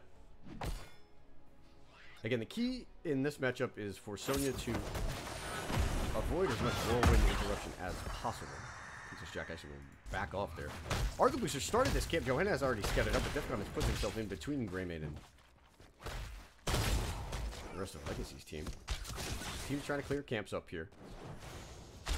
Greymane alone cannot catch up to Hanzo Jaina. In fact, Ziltoid drops the Blizzard and he'll begin the rotation. No invade on the part of Planet Smashers here. Both teams will safely grab camps. XP just about even a pinch more on the side of Planet Smashers who will hit level 2 first. There's Jack and Jack. Whack and whack away at each other.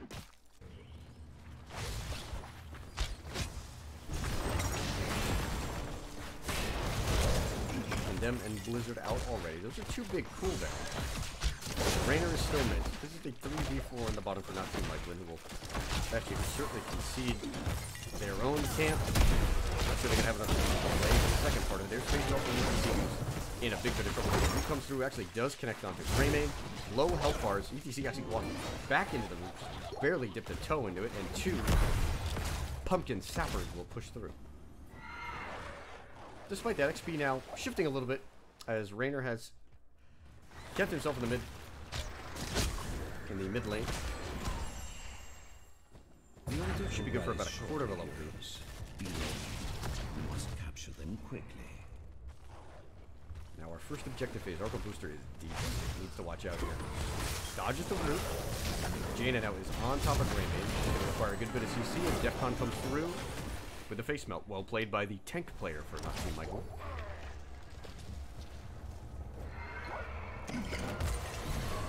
Plans will be over bottom. Hanzo and Urel are actually top.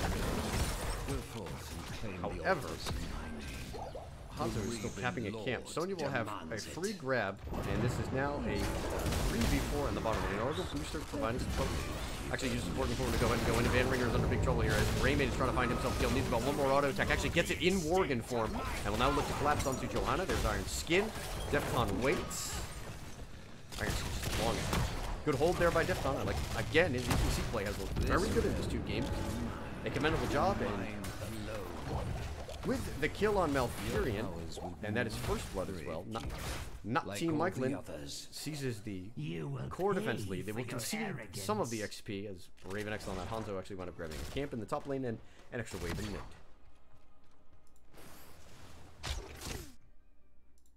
Trying to get back to Twitch chat.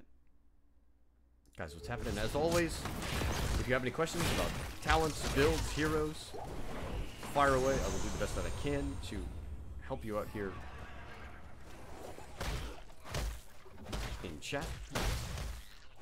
Greymane pick up another camp. And the response comes through. Level 7. Unlocked here. It's a big, big talent here, actually, for not Team Michaelan, between Canas Cube, which provides damage reduction to all targets hit by the Heraldric Cube,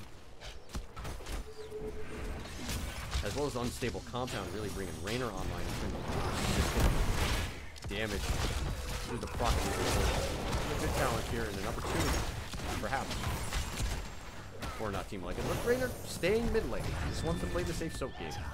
1, 2 Pumpkin Sappers will get through the third. Interrupted. Does find his way through. The root comes through, will actually hit ETC, and he's in big trouble there. Hanzo, one more auto attack away. Finds it. ETC goes down. The first kill picked up by Planet Smashers in this game. Mid and bottom. Altars. Ziltoid providing poke on the front line here. Yrel is going to look to defend. Maybe start the channel, but it's just a jest, quite frankly. Hanzo will grab it. Bottom. Bottom wall gone.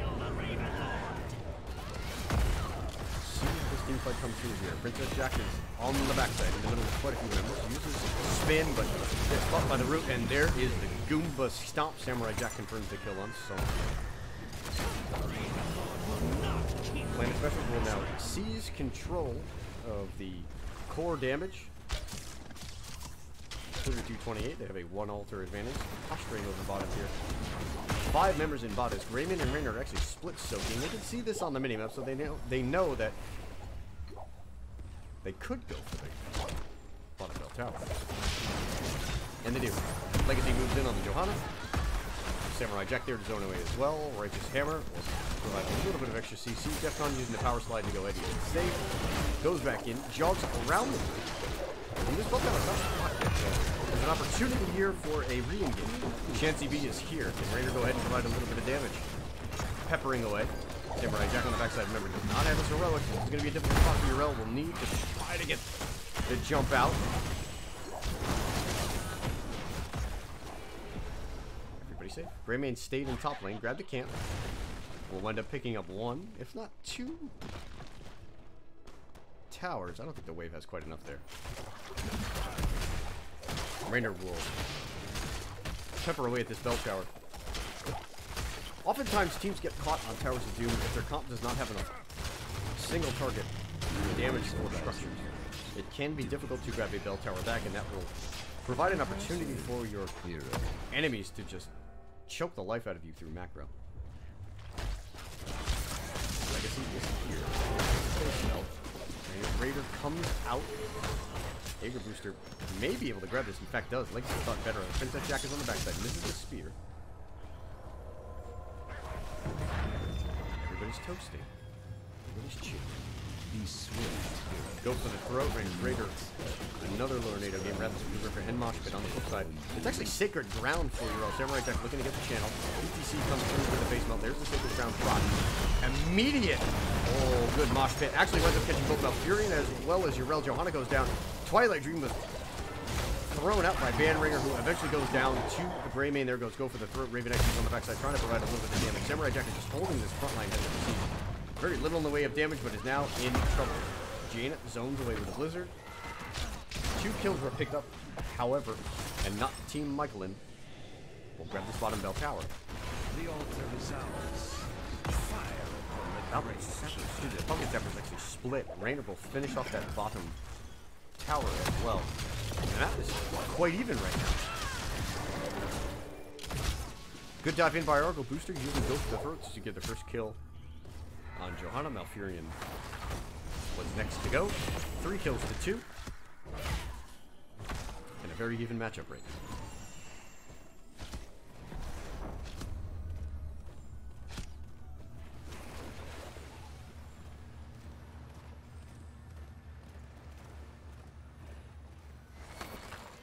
As we take a look at some stats here, not a ton in terms of hero damage. In fact, Greymane leading all comers. And now we're going to get Raynor, Greymane, ETC, and Deckard Cain on bottom. The response is a boss pickup. Really need to watch out here. Pick a bunch of damage from the boss. Easy on them. With those 4 shots, the core damage lead will be reestablished by Planet Smashers. They will also go ahead and grab top fort. Not Team Michaelan. Looks like they were hunting, trying to find a kill. They're actually going to go ahead and grab the bottom Sapper Camp. This is a really good pickup by them. So, given that Planet Smashers chose to go for the boss as well as the top camp, they're going to have no defense for the Pumpkin Sappers in the bottom. They don't have to be able to go pick this up, nor do they want to take it to the bottom.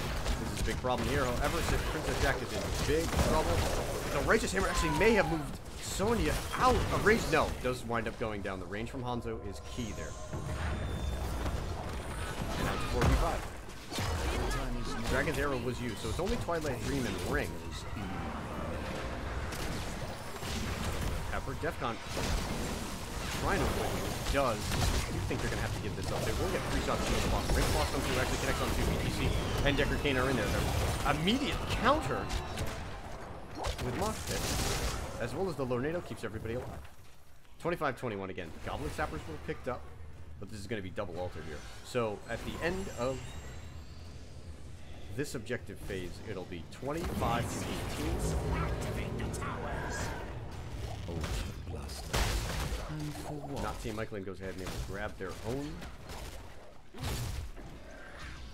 Pumpkin Sapper camp. Flash our 13 talents. They're in a position where they can defend this. And in fact, they really should. Johanna is way out. They've got a Pumpkin Sapper camp pushing. Bell Tower's down to half health.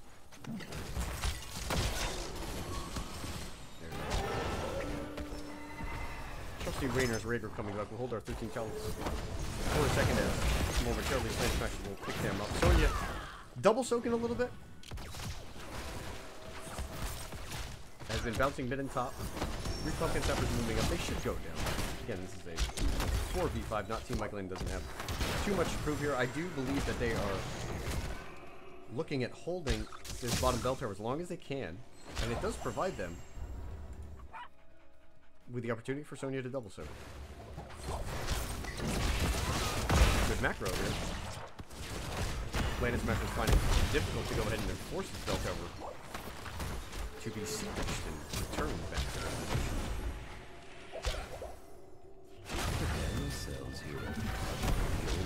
This is the last of our triple one.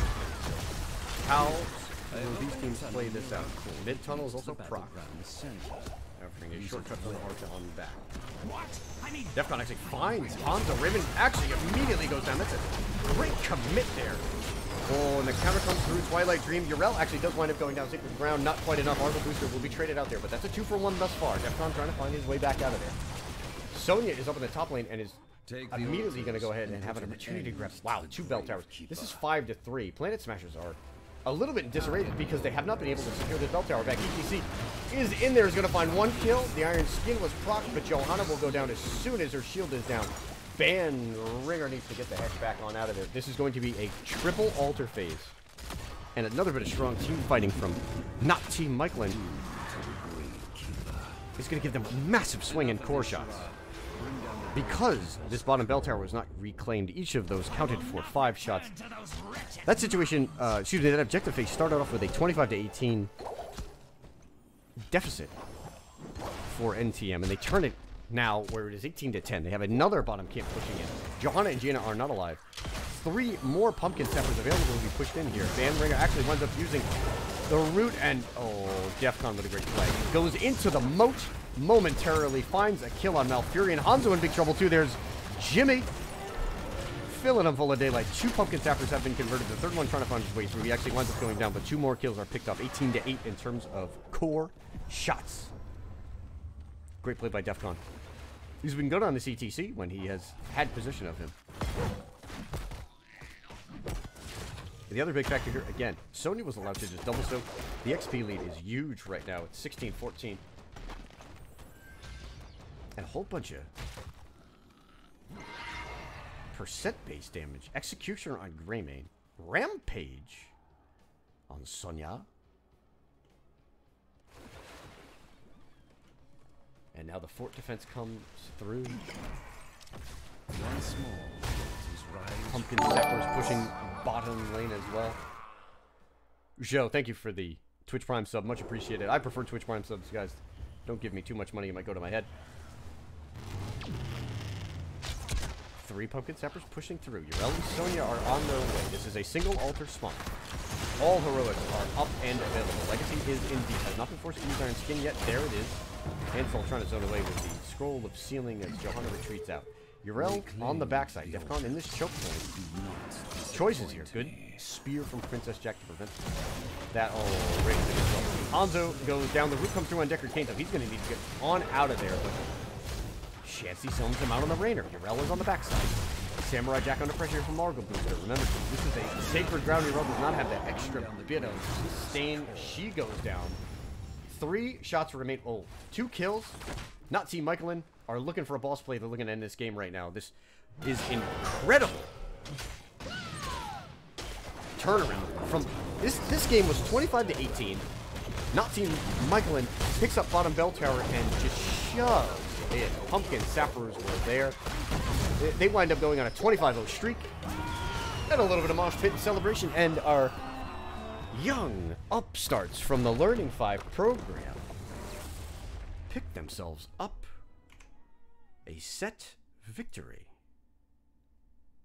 All right. Far out, man. Good for these guys.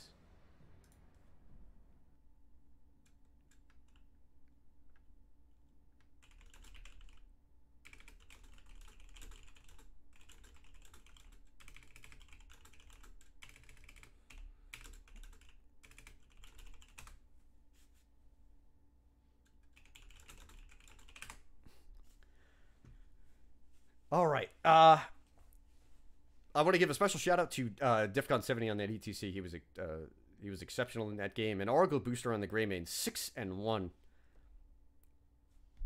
Showed that he knows the limits and how far he can push this Greymane. I want to know where to meet for interview. I'm going to go ahead and let's get over to an open room here. Bloop.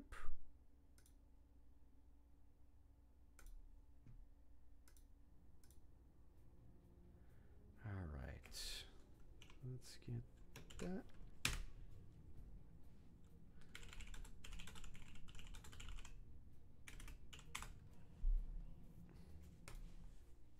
Get some questions for the boys here. Again, a very, very well played set, especially in the second half there. All right, we are joined by Deathcon 70, the tank player and captain for Not Team Michaelan. How's it going, man? I'm good. How are you? Well played set there, brother. Good bit It of was, good bit of comeback. That was it was a pretty fun game. Absolutely. All right, we'll get to the games in a second, but tell us a little bit about yourselves. What brought you guys to the Learning 5 program? So basically we're all just a bunch of random people. Yep. So I'll post on Reddit, and there's a giant form where everybody can sign up to be a part of. Mm-hmm. They divide us up into teams, and you just go from there. Right on. Once when they divide you up in teams, they assign a captain. Yep. Is this the first team you've ever captained? Is this your first like real coordinated foray in HOTS? Yes, this is actually my first ever time being in a coordinated group. Very cool, man. Very cool. So I see Michaelan popped in here, and I know Michaelan and Joe. Tell us about coaches. I mean, what sort of knowledge have they imparted on you? What sort of new things have you been able to pick up in your time in this program? So Michaelan, he's really big on doing replay reviews, which I had never even thought of doing before. He's a good one. Yeah. So he really beat that into us, yep. And I was able to pick up on some things, like I was playing too aggressive as a tank a lot of the time. Okay. And that was causing the backline to get killed, and I was losing games and had no idea why until I sat down and watched it from another perspective. All right, very cool. So I assume you guys are actually are you coming to the close of your time in Learning 5's here? I think we're about 5 or 6 weeks in. Okay. But we may end up staying as a group of 5 afterwards and just seeing where we go with it. Well, I'm sure they've talked to you about NGS quite enough. But, you know, as we transition over to the games that you guys played, tough goings in the first game. Maybe it looked kind of nervy. It looked like you guys were kind of struggling to figure out how to approach those team fights. Yeah, we weren't really comfortable with that comp. We haven't played too much with Diablo as our main tank, Okay. so I was definitely struggling there. Okay. Um, But I mean, you guys turned it around. I would have to say about midway through the second game. It certainly looked like you guys built on some confidence. You were really never ahead in the second game, but the late game team fights came through. With this being your first time as a team in comms as a group, comment a little bit on how you sort of rein in a difficult situation, and what it was like to sort of start to grab that game and come back. well, I mean, everybody was really down in the beginning, Yep. but then we started having fun with it in comms. We decided that we were going to do a protect the president with Rainer. So Rainer was our president in that second game on Yep. Cursed Hollow, and just no matter what, Rainer needed to survive Yes. and just right-click people, and it started to work. And then, we turned it around there, and we started getting tribute after tribute, stealing bosses, and just kind of snowballed off that. Very cool. And in the third game, you guys were down 25-18 at one point in terms of core shots, and then just strangled the rest of the game away. Just a question and a comment a little bit. Where's that macro play coming from? Because you guys strangled that game. So, the bottom tower on Towers of Doom is one of the strongest places to hold. They capped ours, and you might have noticed as soon as they took ours, we immediately dedicated everything to getting it back. Yep. And then they went and did boss. We believe boss is worthless on that map unless it's to end. Okay. Once when we knew they were doing boss, we capped their bottom tower, and we just did anything we could to hold it for the rest of the game. Because if you have that bottom tower, you own those bottom two shrines. Absolutely. And even at one point, I saw you just power slide into the moat, hit the face melt, get back out of there, and I think that was a kill on the Malfurion. And I do believe that was like the sort of game sealing play, if you will, because at that point the comeback just looked like it wasn't going to be there. All right. Well, I hope to see you in NGS Season 5 because I certainly think you guys have a good set of coaches and a good bit of potential. I like what I saw in this game, but the floor is yours, DEFCON, for shoutouts. Shoutouts. The only thing I really got to say is Michaelan, our coach. He's mean. He's really mean. He knows what he's. Like I said, he doesn't. A little bit. He's all right. He doesn't let us play anything fun. We're never allowed to play murky. There's no Abathur allowed. No Abathur? Okay. All right, no murky's... All right, listen, no murky's a competitive thing. No Abathur's a little interesting. That's a different level of macro and comms. That's a cool one that I hope you guys maybe get a chance to pick up on. But no, once you start getting into it with the... especially with guys like Michaelan and Joe, who play at a pretty high level, they're going to start to restrict the hero pool a little bit. And just make sure that you're playing heroes that are really, really good. And, I mean, your comps were very clean. They made a lot of sense to us. So take it easy on the cheese until you're starting to feel a little cocky, all right? Yeah. All right. But again, it was my pleasure to cast you guys tonight. I wish you guys all the best, and it was definitely fun on my end. Yeah, we had a blast, too. Thanks for having us. Absolutely. And good luck. Thank you. Okay. So, that's going to do it for me. We'll go ahead and pop our little exit screen up here.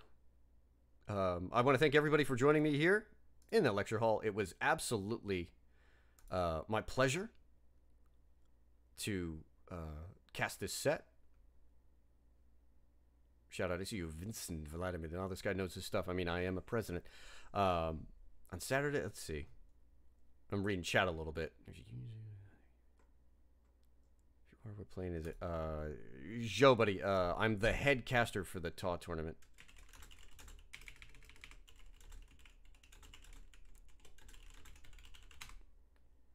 They're my boys. They're going to give me that privilege. All right, so. Let's get that exit screen on up. Again, I want to thank you guys for joining me here tonight. If you have enjoyed the cast, absolutely throw me a follow throughout the season for NGS and hopefully for Heroes Hype. I'll be doing a ton of HOTS casting. I get a lot of games in throughout the week. And here on my channel, if you are a follower and if you check out the event tab on my page, I will always try to keep my schedule updated at the beginning of the week and let you guys know when I have games going on. You can also follow me on Twitter at ProfBoboHots. I'll blast messages out whenever it is that I am going to be casting next. But again, it was my privilege to host my first Scrim block with a team from the Learning 5's program. Again, if you're a solo player out there looking for an opportunity to get better, I absolutely encourage you to join, get paired up with some good coaches and make some new friends, and hopefully you too can wind up coming back in a hell of a set like the one we saw tonight. Again, thank you guys, and all the best going forward.